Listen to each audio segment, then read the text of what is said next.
If you've been listening to the podcast for a while and thought, man, I would love to grab a drink and pick the brain of some of these guests I've been listening to, or maybe me as well, here's your shot. I'm putting on an event this April called Elevate. This is the third year doing this, and we're going to be in Phoenix, Arizona, where we're going to have the top agency owners really come together, share what's working, get real on what's not, and really help each other scale faster.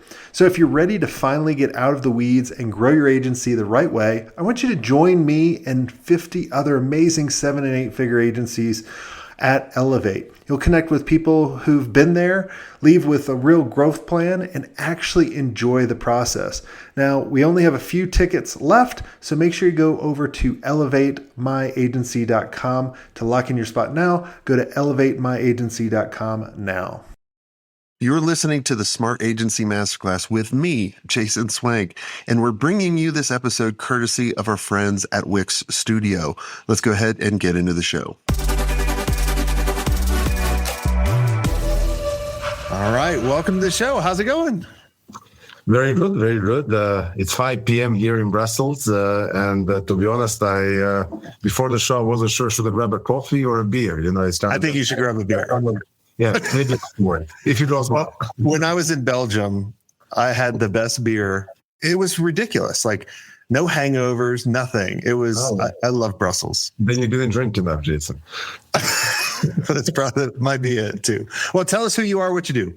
Yeah, so my name is Filip. I'm a Croatian national, but have been living here in Brussels, Belgium, for 20 years.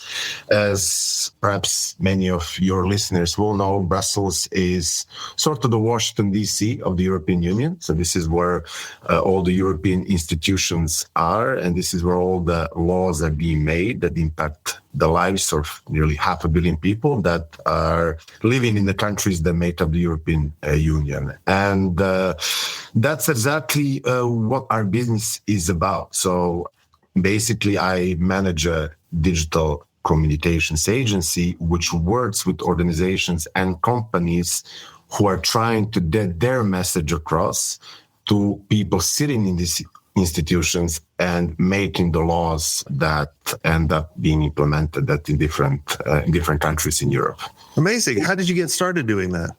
Well, I mean, it's a long story. So I came to Brussels back in 2005. And before that, I was living in the States. And I came here actually with a two-way ticket. I came here to visit my parents who were living here at that time. And then one thing led to another. For the first 3 years, I was trying to leave. But then I ended up working in the so-called Brussels bubble, or the EU bubble, as they call it here, which is basically this ecosystem of European institutions, so European Commission, European Parliament, European Council, to name the main ones, and then also thousands of different interest groups that are here to lobby. And since the only thing I knew how to do at that point was to sell, because while I was a student in the US, the only job I could get was door-to-door sales. My first job in Brussels was for an online media publication, at that time one of the most leading ones, called EU Observer. And my job was to sell ads. My job was to sell ads to people, to these interest groups who were trying to influence European institutions. And then over the years, I spent actually quite a few years there. But then I went freelance about 13 years ago, started working as a business development consultant, again in this arena, EU affairs arena here in Brussels. And then around 2017, I got tired making money for other people. And I started thinking, okay, what can I do that I can apply my skill set, leverage the network that I built over the years, but that actually the money stays with me. And I was exploring different avenues at that time.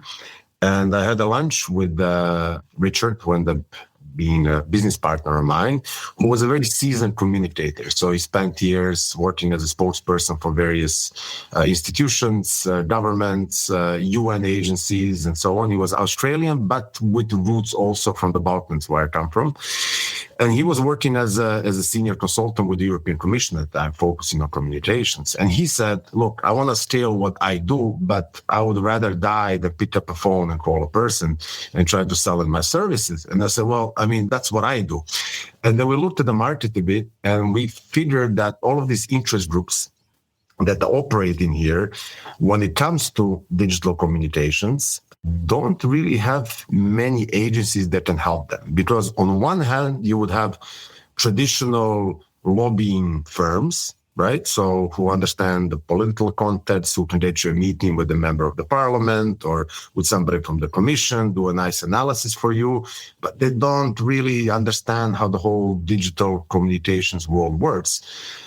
So you had them on one side. On the other side, you had marketing agencies, like I guess most of the agencies that are in your network, who knew everything when it comes to digital comms and digital marketing, but didn't really understand the political context within which these organizations have to operate in. So what we wanted to do is something just in between. Take the knowledge and understanding of the politics and policy developments that you would expect from a lobbying firm, but then bring the production capacity that you would expect to find with the marketing agency, and then merge these two together and offer this service, which at that time, to be honest, wasn't, we went with this hypothesis that people will need something like that. But at that point, you maybe had one or two other players in this very niche market. So how did you get business at first? Because, it sounds like people probably didn't know what to search for. So were you the one picking up the phone, banging on doors? Yeah, I mean, like I said, my background is door-to-door sales in the Southern California. So I'm not a shy guy when it comes to knocking on doors. Obviously, in this environment, you don't really go knocking on doors because people call the police. But how many times did that happen? I remember I did door-to-door sales after college, and we would go into the high rises. And the only way I could get through it was I would have a competition with the person I'm with to see who could get kicked out first. Yeah, exactly. I used to get kicked out of hospitals in the LA area because hospitals were great. I used to sell these little heart-shaped pillows, and there was a screwdriver with a light at the bottom, and these sort of things. And wait, back up. You sold a heart pillow with a screwdriver? No, these were two products. Oh, okay. I thought it was like combined. I was like, actually, I never thought about it, but it would have been a nice package deal, yeah. Yeah, that's right. That's funny. But anyways, going back to your question, at that point, I was already working in this environment for more than a decade. And I was always in business development roles and also as a consultant prior to that. So obviously my network at that point of time was quite solid. And my approach to sales was never transactional. I always focused on building relationships, because that's actually what I enjoy. I just enjoy people and being around people. So it came very naturally. And then when we were starting out with the Rice Street, we basically, what I did, I would just call all contacts, all clients, tell them, hey, let's grab a coffee. I'm doing something different now. Perhaps could be of interest for you. And then we got, our first clients, very tiny amounts in the beginning. It was a big, What'd you charge for the first one? 500 euros for an infographic. Oh, yes. And I remember my business partner, Richard, at that time, he was just finishing his work as a consultant with the European Commission, charging, crazy daily rates. And we spent hours in the client's office discussing, where certain graphics should go. And we went outside. I remember, he was smoking a cigarette and he said, this shit better work out. Probably lost money on that one, but they got you started. Yeah, exactly. But you know how it goes. You just need case studies in the beginning. You need to show that you know what you're doing. And then slowly we build on that. And for the first 3-4 years, every extra euro we earned, we reinvested in the business. We opened the office in Mostar, where it was our first production team was first there, and then expanded to Belgrade as well. And then step by step, we grew, and now we're a team of nearly 30 people between the three offices.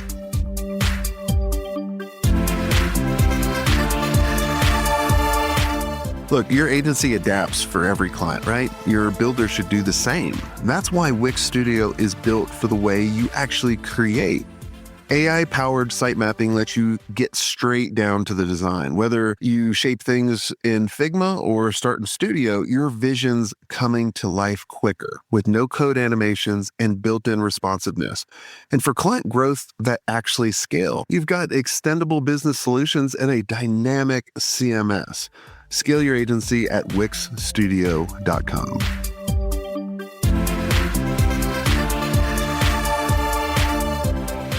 It's just a reminder to everyone.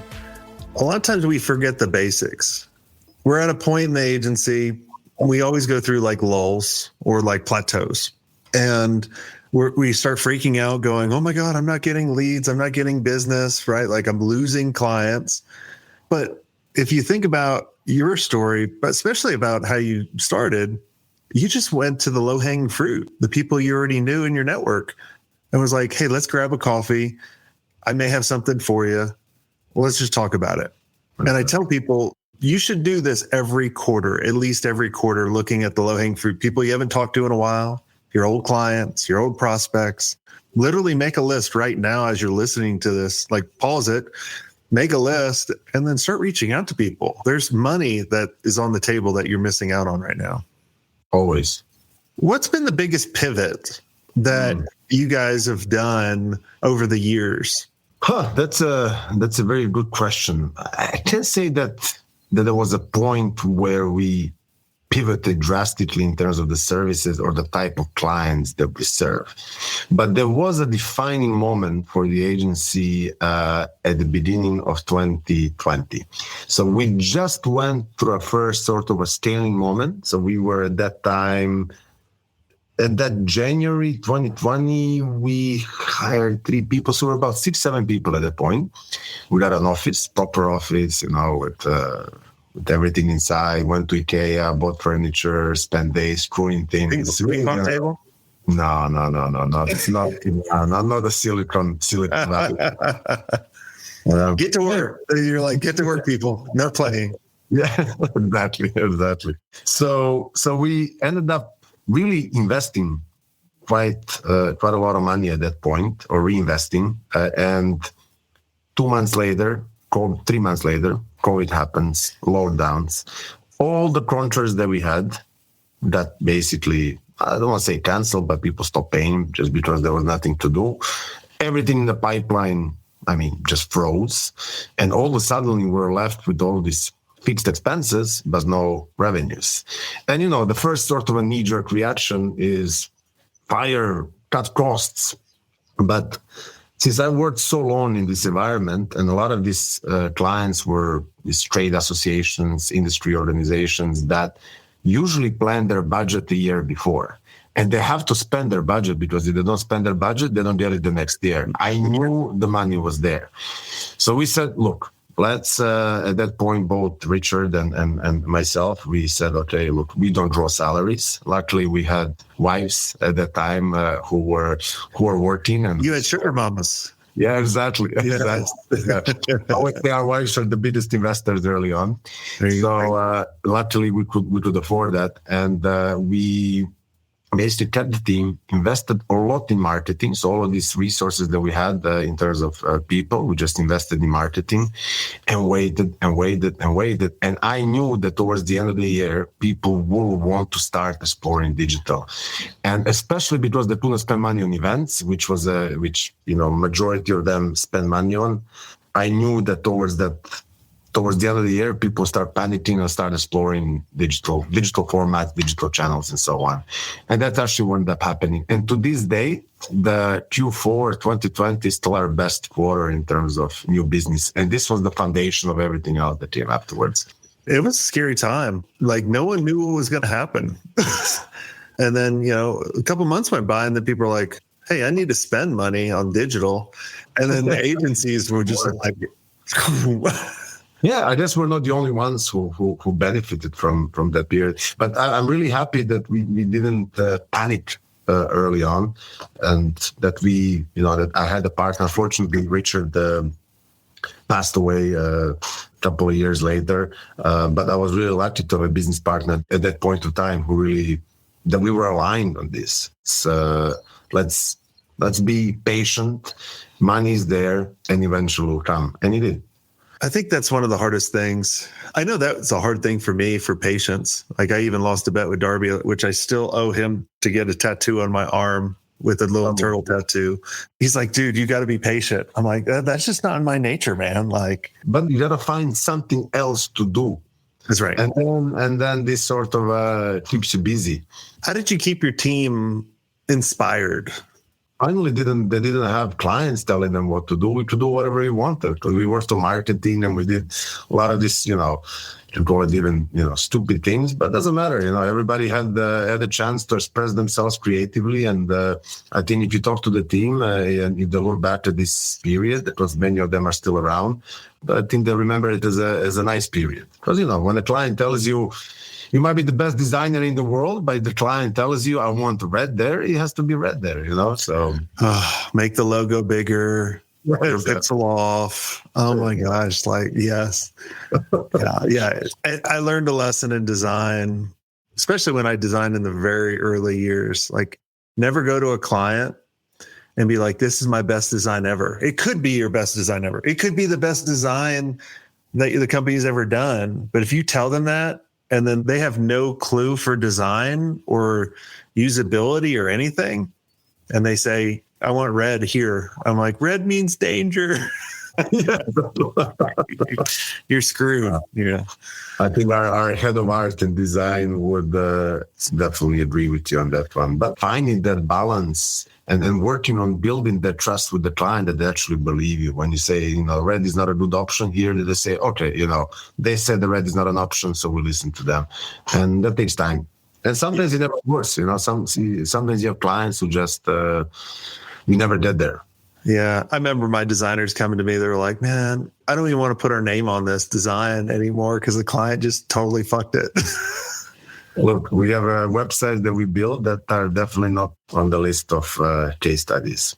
And the thing that sucks too is when you start getting bigger clients, like well-known clients, and then you like, oh my gosh, this is going to be amazing to show the work. And then they screw it up and you're like, God, I don't even want to claim it. And sometimes, you have a client. We recently did a project for a client. I mean, the budget was tiny. But they were ready to give us, they said, you guys know what you're doing, you do whatever you want to do. And we said, you know what, who cares about the budget? Even if we do this project at a loss, we're going to have a great case study that will be proud to show off. And then you roll with it. And then it's about fine. And sometimes you have a client that pays a lot of money, and then you don't even say that you worked with this client. So, this has been a lot of fun. Is there anything I didn't ask you that you think would benefit the listeners listening in? Honestly, I knew you were going to ask this question because, like I told you, your podcast played a very important role in many of the things we've done over the years. When we were just starting out, I was, checking YouTube, and one of your videos came up, and this is much younger Jason. Yeah, he was the younger Jason. It wasn't a podcast format. It was more of a kind of a YouTube video style. Honestly, at this point, I think I could just sell the agency and retire. I think since I made it to your podcast, what else is there, So I knew you were going to ask this question, but to be honest, it's very hard to plan to answer to that question because you never know what we're going to talk about. And I think we covered most of the things. And I think the community that you have of agencies, these are very smart people, capable people. So I'm not sure there's much more I can add here. Well, thanks so much for coming on the show, and thanks for listening all over the past couple of years. And for everyone listening, like if you've been listening for years and you want to come on the show, reach out to us. Hit up Darby at agencymastery360.com. And if you ever want to hang out with really amazing agency owners live in person, we're having an event, Elevate, in Phoenix coming up. So everyone go check that out. You can check that out on our website. And until next time, have a swank day.